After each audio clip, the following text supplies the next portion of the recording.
So, you need to know your partner's ring size, but want to keep it a secret? Simple. First, you'll need to borrow a ring from your partner. Try the ring on. It may not be a perfect fit, but make sure to mark the spot on your finger where it stops.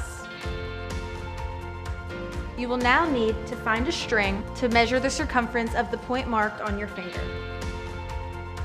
Take the marked string and measure. Millimeters will give you the most accurate result. 57 millimeters.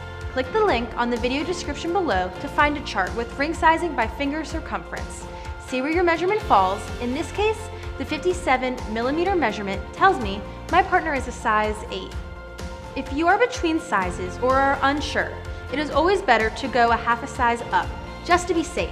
It is important to keep in mind that if you intend on choosing a wider band, going a half a size larger is recommended. That's it. Now go surprise your partner with the perfect ring.